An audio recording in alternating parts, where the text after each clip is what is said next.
hard, get dough.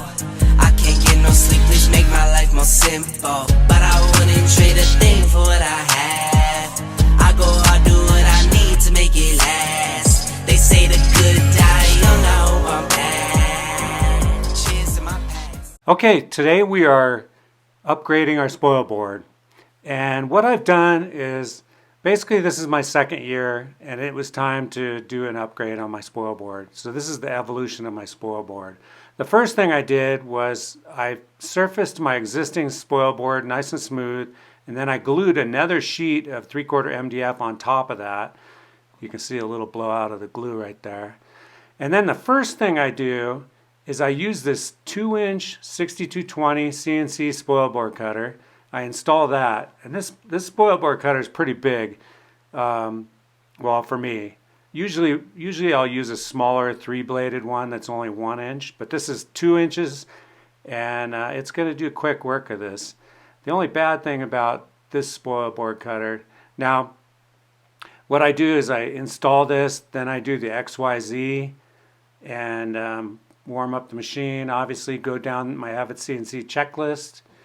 Now this 2-inch bit barely fits into my XYZ touch plate.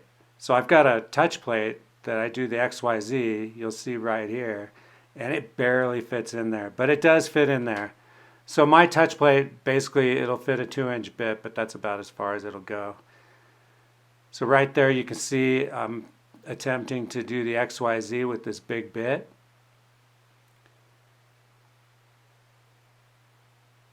Get it real close so I can make sure that it's going to fit in there.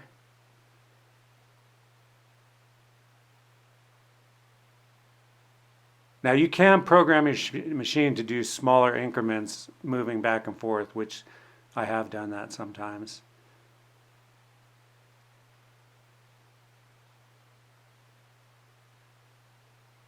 There's the Z, then the Y, then the X, and then we're done.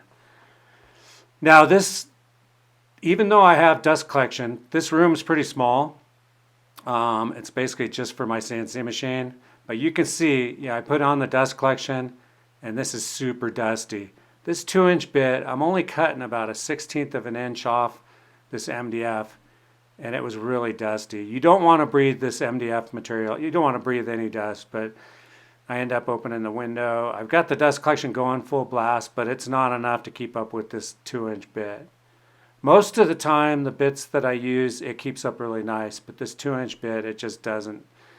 Now here you can see it's, you know, when I rub my hand over this thing, it is super smooth. So this is a nice bit to use.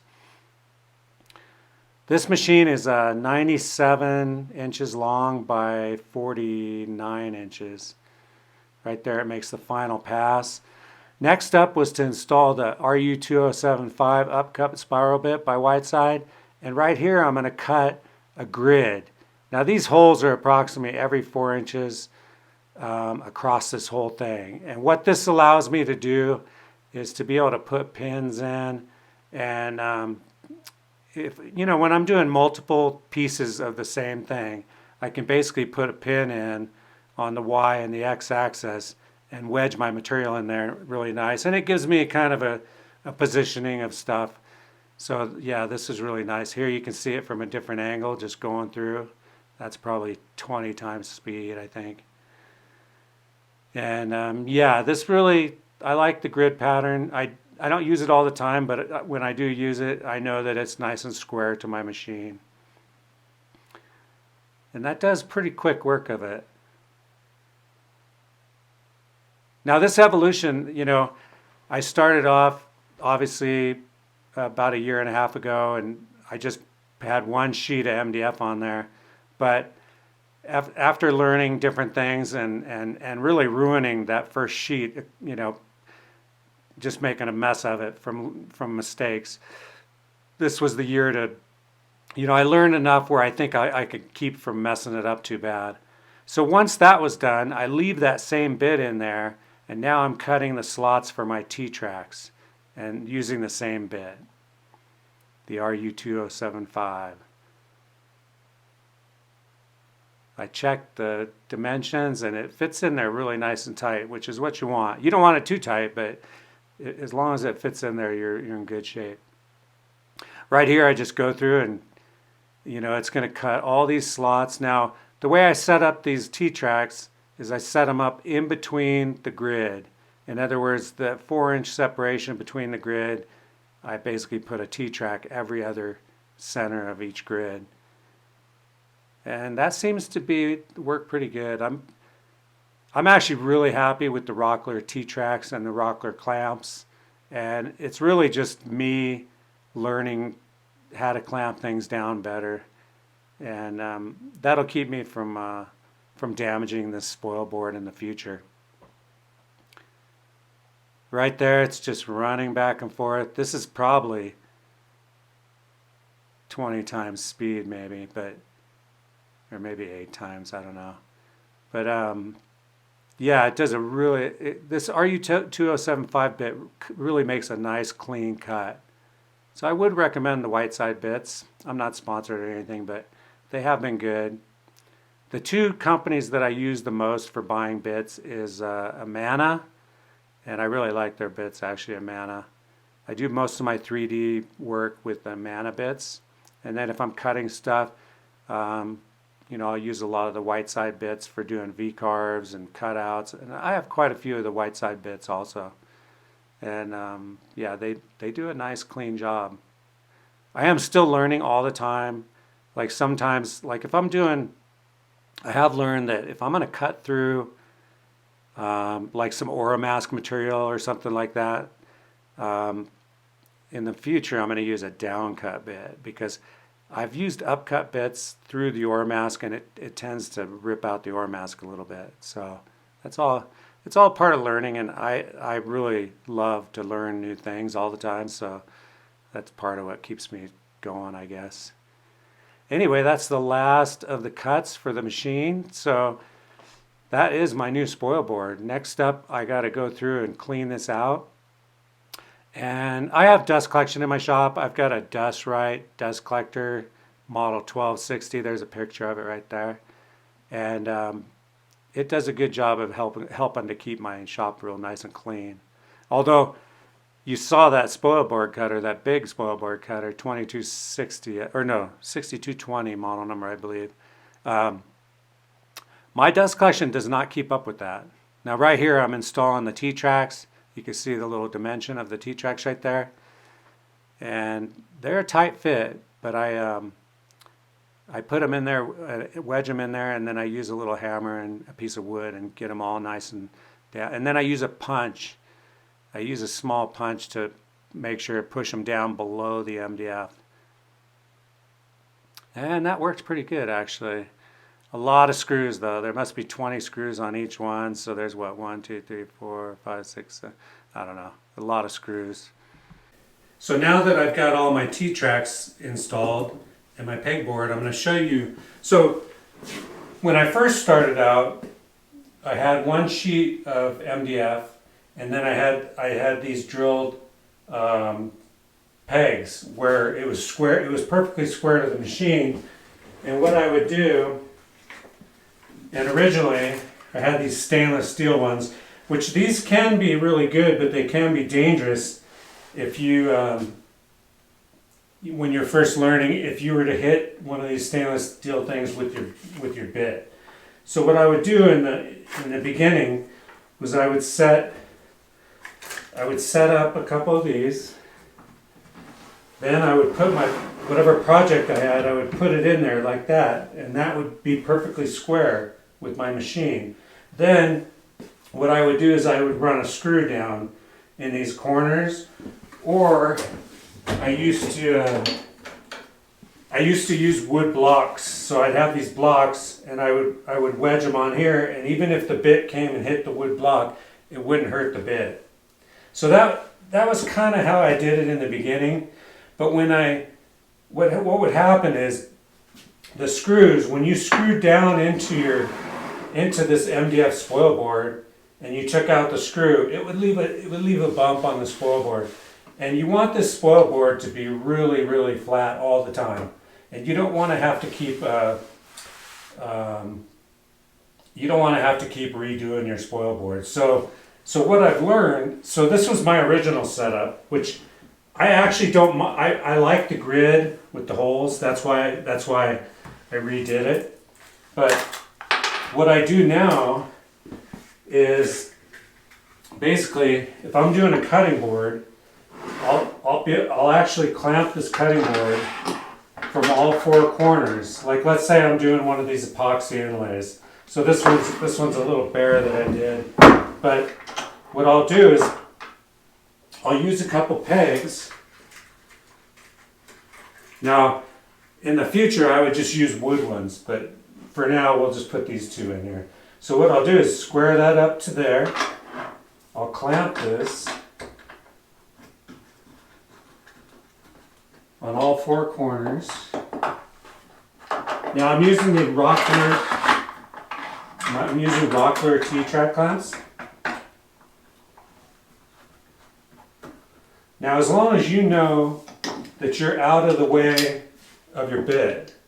Now, sometimes I'll leave this corner one off, or if it's far enough in, because when you lay out, when you're zinging out your thing, you can see that gets in the way right there. So sometimes I'll leave this off until I do the XYZ, and then I'll put it back on. So basically, I'll clamp all four corners. Now, there's no perfect system, but this system I found to be really nice for me, where I could, because if I'm doing, let's say I want to make 10 of these bears. I've got all the wood done, surfaced, ready to go. All I need to do is these epoxy inlays. I can basically put these pins in, XYZ my machine, do the first one, pull it out, put another one in the exact same spot, and then hit start. And I can do multiple ones pretty quick.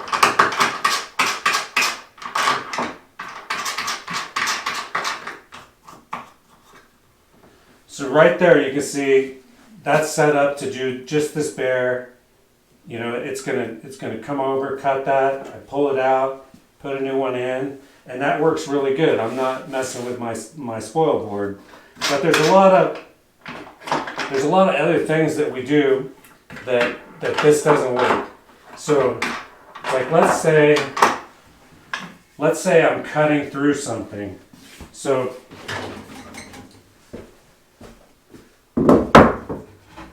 let's say that this is my piece of wood, and I need to cut through that. In other words, I'm setting up a part, and I want to cut through, I want to leave some tabs so it doesn't go blowing everywhere. But, the chances are you could hit your spoil board and really mess up your spoil board. So what I do, before I put this on here,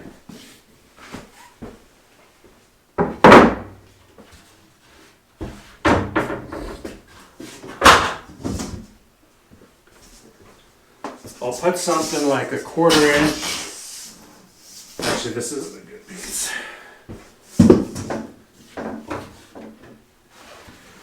This isn't that good of a piece, but I'm going to use it as an example.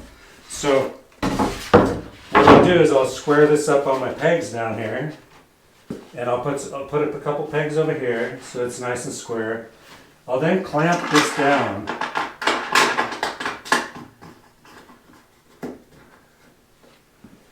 And if you're cutting through something, it's not that critical. You just need to make sure that your XYZ is on the material that you're clamping down. So what I'll do is I'll generally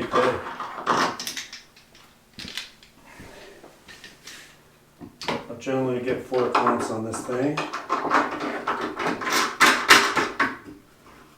And this is basically what this is. This is my sacrificial piece. So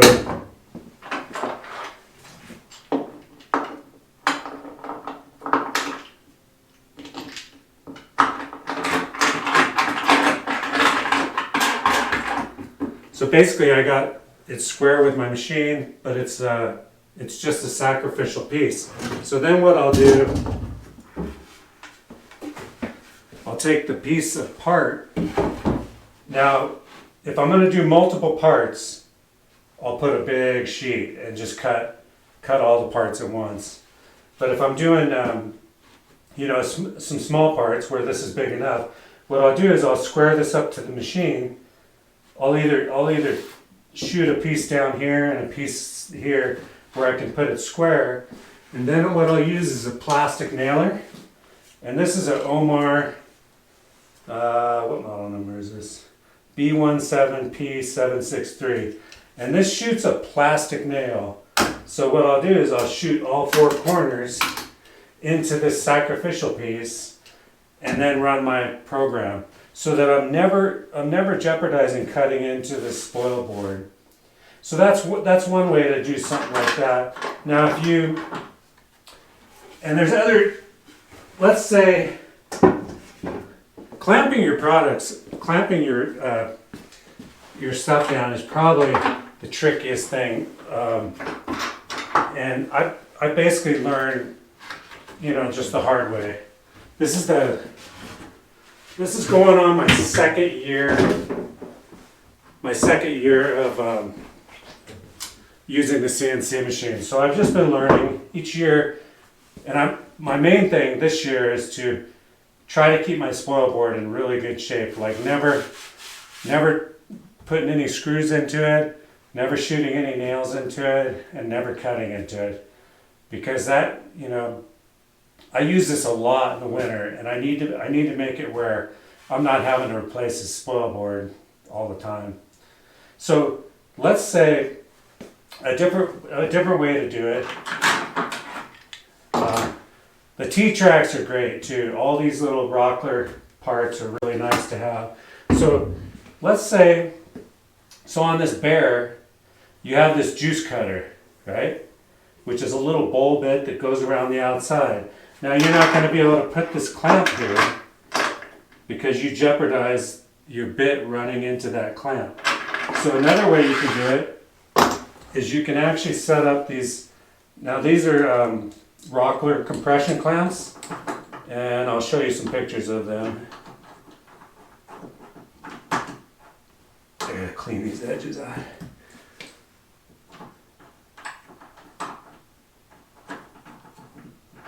So these you would slide one in, crank, open them all the way up, crank them down, keeping your material nice and square.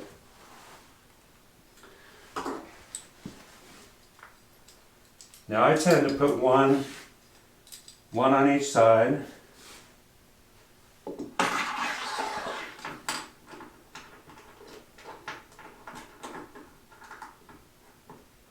And then, so these are 2 different styles.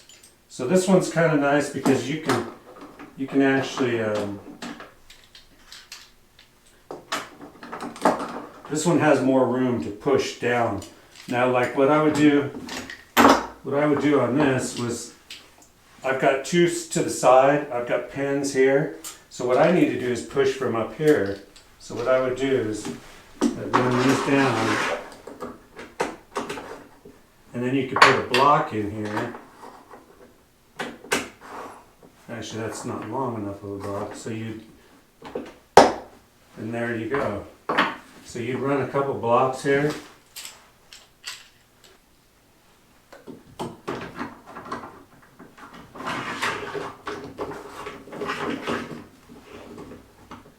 So you'd set those 2 up. So now you're basically pushing against your pins. And you've also got compression both ways, and that thing's not going to run out.